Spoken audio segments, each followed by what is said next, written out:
창세기 36장은 에서의 족보가 나오는데요. 참 구체적으로 그리고 정확하게 또 길게 에서의 족장의 정보를 우리에게 전달해 주고 있습니다.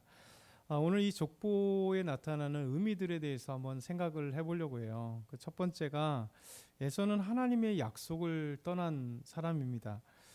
에서의 족보를 통해서 볼 수 있는 것은 하나님의 약속, 하나님이 주신 약속의 땅을 에서는 박차고 나갔다는 거예요.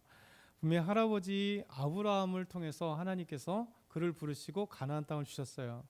그리고 그의 아들 이삭에게도 하나님께서 가나안 땅을 주셨습니다.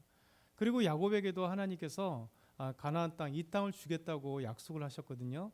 그러면 이제 계속해서 할아버지, 아버지에게 그리고 자기 동생에게 주어졌던 이 가나안 땅, 분명히 야곱에게 줄 뿐만 아니라 자기 형제뿐만 아니라 아버지에게도 할아버지에게도 주셨다면 에서도 사실은 이삭의 아들이기 때문에 아버지 이삭에게 이 땅을 주셨다면 그 약속의 땅 안에, 그 언약의 땅 안에 에서는 거할 수 있습니다.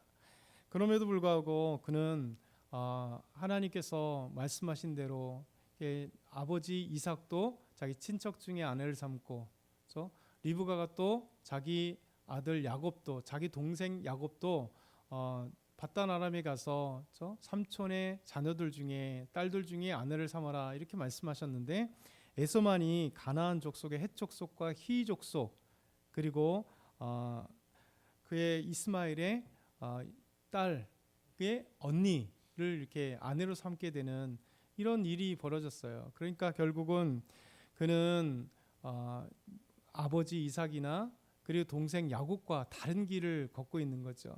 그래서 결국 가나안 사람과 결혼하게 되고, 그것도 한 명의 여자가 아니라 또 당연히 다처, 당연히 야곱도 그랬겠지만, 그러면서도 불구하고 하나님이 약속하신 이 약속의 땅을 기대하지 않고 그는 자기가 모은 모든 것, 부인들, 자녀들, 그리고 가나안 땅에서 모은 모든 그의 재물들, 가축들을 데리고 이제 강 건너 저 세일 땅을 향하여 간 것입니다. 그래서 가나안 땅, 이 가나안 땅은 하나님이 약속하신 땅인데 약속 안에서 이제 이 에서는 떠나가 버린 거예요. 그렇죠? 자기 아버지 이삭이 얼마나 하나님의 은혜를 받고 할아버지는 얼마나 은혜를 받았어요. 그러니까 그거 잘 생각해 보면, 어제 이 말씀을 계속 묵상하면서 그런 생각을 했어요. 야, 한 집에서 난 자녀들도 이 모태신앙이잖아요. 모태신앙인데도 야곱은 계속해서 하나님 안에 거하고 에서는 떠나갔다라는 거죠.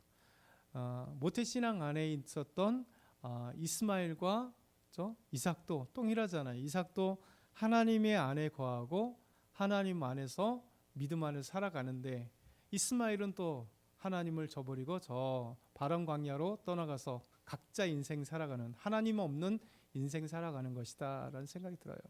그러니까 우리가 끊임없이 이런 말씀을 보면서 육신적으로는 우리 자녀고, 정말 그러니까 우리 가족이니까 어떻게 하면 우리가 구원받을까 생각하지만, 좀 더 넓게 하나님의 생각을 보면 구원은 하나님께 달려있다라는 생각이 듭니다. 그러니까 이들이 박차고 나가면 그거는 그의 몫이다라는 생각을 또 한 번 하게 됩니다. 약간 야속한 마음이긴 한데 좀 더 넓게 보면 역사적으로 말씀 보니까 에서가 이렇게 하나님의 약속을 걷어차고 가버린 거죠. 만약에 에서도 계속해서 야곱과 함께하고 아버지를 이제 장례 지내고 함께, 에서도 얘기할 수 있잖아요. 얼마나 하나님이 함께 하셨던 아버지의 믿음의 삶을 봤겠어요. 어머니의 믿음의 삶을 봤겠어요. 아기 때부터. 그렇죠? 야곱만 하나님께서 갑자기 나타나셔서 야곱에게만 은혜 주셨겠어요? 아닐 거 아니에요. 그렇죠? 하나님의 아버지 이삭과 그리고 어머니 리브가를 통해서 믿음 안에서 아름답게 분명히 자랐을 텐데, 에서는 이 모든 것을 박차고 나가버린 에서가 되어버렸습니다. 오늘 이 말씀을 통해서 우리가 생각해 보는 게 이런 말씀이죠. 하나님의 약속 안에 거하지 않고 결국 약속의 땅을 걷어차고 벗어났다라는 것이죠. 그러면서 이 약속의 땅을 걷어찼다는 것은 하나님이 선택한 거룩한 백성으로서의 삶을 또 걷어차고 나갔다는 거예요. 그렇죠? 이 땅에 산다는 건 뭐냐면 하나님이 아브라함을 부시면서 약속하신 거잖아요. 땅만 주겠다는 것이 아니라 내 후손을 하나님께서 지켜주시는 그 거룩한 백성, 선민으로 삼겠다는 거예요. 그래서 하나님께서 아브라함에게, 이삭에게, 야곱에게, 그리고 12아들에게, 그리고 그 가나안 땅을 떠나서 이집트에 살 때도, 애굽에 있을 때도 동일하게 끊임없이 이스라엘 백성들을, 또 그리고 출애굽시켜서 광야에서도 다시 가나안 땅에 들어가게 된 이 삶 속에서도 계속해서 하나님이 이스라엘 백성들은 나는 너희 하나님이 되고 너희 나의 백성이다, 내가 택한 나의 백성이다, 이렇게 말씀하시잖아요. 그러니까 결국 야곱은 이 놀라운 하나님의 선민의 아름다운 땅에서 선민의 백성으로 살아가는 그 아름다운 것을 야곱은 계속해서 취한 거고, 결국 에서는 이것을 다 박차고 인간적인 삶을 선택해 간 거예요. 그래서 거룩한 땅, 하나님이 주시는 땅을 박차고 새로운 땅에 다는 거죠. 더 나아가서 이렇게 얘기한다는 것은 이제 가나안 땅과 이제 이 야곱과 헤어진 계기가 뭡니까? 목축, 야곱의 목축들과 에서의 목축들이 서로 이제 목초지 경쟁을 하다가 그들의 부가 쌓이니까 저 목초지가 적으니 우리가 함께 할 수 없다. 그러면서 결국 그 원인이 그거잖아요. 우리가 재물 때문에, 마치 저 창세기 13장에 아브라함과 롯의 그 목자들이 목초지가 적으니까 베델에서 서로 싸우는 모습 속에서 아브라함이 이 롯에게 내가 먼저 택해, 좋은 땅을 택해라. 네가 동하면 나는 서하고 네가 만약에 서하면 나는 동을 한다. 이렇게 선택권을 먼저 줬잖아요. 그래서 롯은 다 눈을 들어보니까 저 멀리 소알까지 좋은 땅, 목초지가 좋고 물이 풍부한 땅을 향해 가고, 결국 그것이 소돔과 고모라, 죄악이 가득한 땅을 향하여 눈에 보이는 땅을 향해 가려간 거죠. 이 똑같아요. 에서가 저 하나님의 땅을 거부한 채 그가 눈에 보이는 좋은 땅을 향하여 달려간 거죠. 육신의 눈을 향하여 달려가는 것. 이게 결국 하나님을 포기하고 자기의 육신의 눈에 가장 좋은 것을 향하여 달려가는 것. 하나님의 약속을 포기하고 선민의 자리를 포기하고 하나님이 함께 하시는 그 삶을 포기하고 떠나가 버리는 에서의 모습을 보게 됩니다.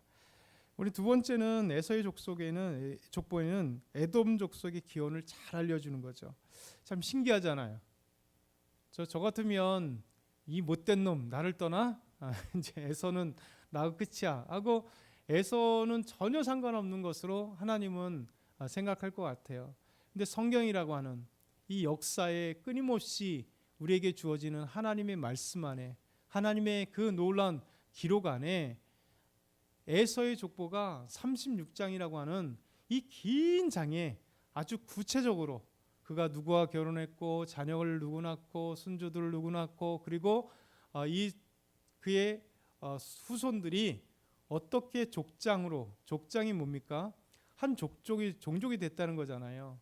그래서 이 종족 아직 국가 체제가 안 됐으니까 이런 종족의 체제들이 되어지는 이런 내용들을, 그만큼 이제 후손들이 많아졌다는 얘기고, 이것을 구체적으로 얘기를 해요. 참 읽으면서 그런 생각을 했어요. 야, 하나님은 대단하시다.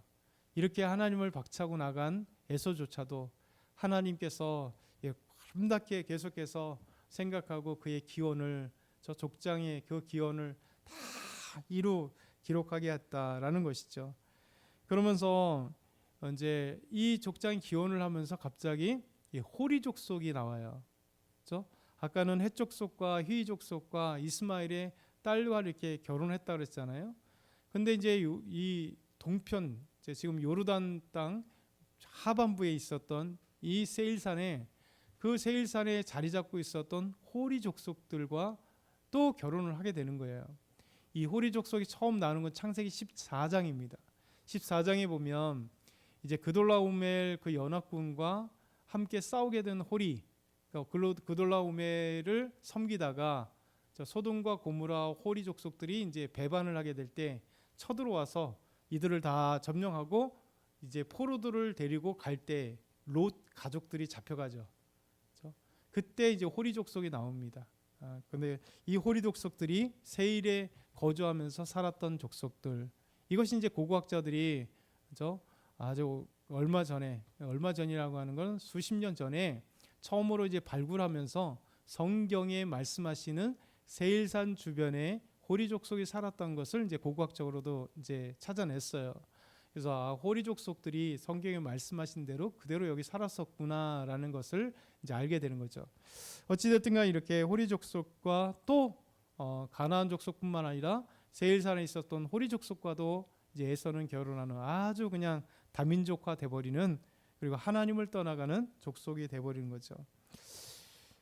그리고 세 번째 우리가 생각해 보는 건 에서의 족보를 통해서 하나님의 계획은 변치 않음을 보여주는 거죠. 지금까지 설명한 것처럼, 어제도 잠깐 말씀드린 것처럼 창세기 25장 23절 리브가의 그 태중에 두 국민이 있다. 싸우고 있을 때 두 국민이 있고 두 민족이 있다. 그러면서 이 큰 자가 작은 자를 섬기리라. 이 말씀이 그대로 역사 속에 이어지죠. 에서가 두 국민, 두 민족처럼 민족이 되고 국민이 되는 것처럼 큰 국가를 만들고 큰 민족이 됩니다. 에돔 족속이라고 하는 큰 민족이 되고, 그리고 이 에돔 족속은 끊임없이 나중에 이스라엘과 함께 할 때 결국 이스라엘에게 길을 펴지 못하는 그런 민족이 돼버리는, 역사 속에 그런 민족이 돼버리는 거죠. 그러면서 마지막으로 우리 생각해 보는 것은 이 에돔 족속의 말씀, 오늘 말씀 쭉 보면 뭐가 나오냐면 왕이라는 말이 나옵니다. 왕, king, 왕이라는 말이 나옵니다. 그러니까 에돔 족속들은 왕정 체제를 만들었다는 거예요. 뭐 국가가 얼마나 크든 작든 상관없이 그들은 한 부족, 족장을 떠나서 이제 족장 체제에서 좀 더 크니까 부족의 족장에서 이제 좀 더 크니까 왕 체제가 됐다는 거예요. 왕 체제가. 여러분 이게 왜 중요하냐면 이제 잘 생각해 보면 이스라엘이 왕이 나온 것은 참 오랜 후예요. 왜냐하면 야곱을 지나 12아들을 지나 애굽으로 들어가서 출애굽하고 가나안 땅에 있을 때 또 사사기라고 하는 350년 정도 지나고, 그러니까 몇 년입니까? 거의 1000년 정도 후에 왕정 체제가 되는 거예요. 그것도 이스라엘이 자기들의 요구에 의해서 우리에게 왕을 달라, 이웃 나라들처럼 왕정 체제를 우리에게 달라. 그때 하나님이 사무엘에게 탄식을 합니다. 이들이 나를 버려 왕 되지 못하게. 그러니까 이스라엘의 그 하나님의 선민들은 뭐냐면 하나님이 우리의 왕이신 거예요. 우리를 다스리시고 하나님 우리의 왕이시고 우리는 그의 백성, 하나님의 나라거든요. 그러니까 하나님이 우리의 왕이시고 하나님이 우리를 통치하시는 우리의 왕으로 삼는 것이 하나님의 백성의, 이스라엘 백성들의 특징이에요. 그렇죠? 그런데 이미 에서는요 이것을 버렸다는 거예요. 하나님을 버리고 왕정 체제, 그의 후손들은 인간이 왕이 되어서 다스리는 대가 되는 거예요. 그러니까 이 왕이라고 하는 것이 이 세속 국가 속에서 당연한 건데, 결국 뭐라고 얘기했냐면 사사기 후반에 마지막으로 뭐 얘기합니까? 이스라엘의 왕이 없으므로 자기 소견대로 다 행해버리는 거예요. 이스라엘 왕이 없으므로 정말 엄청난 타락의 죄악상을 보여주는데, 그 정점이 뭐냐면 하나님이 왕이신데 하나님이 없었다는 얘기예요. 이스라엘 왕이 없으므로 자기 소견에 옳은 대로 다 행해버리는 것. 그러면서 타락의 극치가 뭐냐면 사무엘의 걸출한 제사장 겸 선지자 겸 이 사무엘이 사사 겸 나왔음에도 불구하고 이제 그 사무엘에게 우리도 이웃 백성들처럼 왕을 달라고, 이게 이제 타락의 극치인 거죠. 하나님을 수용하지 않겠다는 거예요. 그래서 여기 말씀을 통해서 우리에게 보여지는 것은 에서의 족보 속에서 다양한 신학적인 의미, 하나님께서 우리에게 보이지 않는 하나님의 놀라운 은혜들과 섭리와 그 의미들을 우리가 생각해 보는 아름다운 시간입니다. 그래서 오늘 말씀을 정리해 보면 에서는 가나안 땅을 박차고 났다는 거예요. 그러니까 하나님의 약속을 박차고 나서 선민의 의미를 박차고 나고 믿음을 박차고 나가고, 그래서 그는 이렇게 박차고 나갔던 것. 그래서 결국 그의 후손들은 하나님이 왕된 것을 거부하고 자기들의 인간의 왕정 체제를 쉽게 구축한 세상과 같이 그렇게 빨리 됐고, 하나님은 은혜가 돼서 이 에서의 족보를 구체적으로 하나님께서 기록으로 우리에게도 남겨주시는, 그러면서 하나님의 계획은 변치 않는 이 놀라운 사실, 그를 한 국가로 민족으로 많은 후손들을 주시는 하나님의 계획들이 여기 있다라는 생각이죠.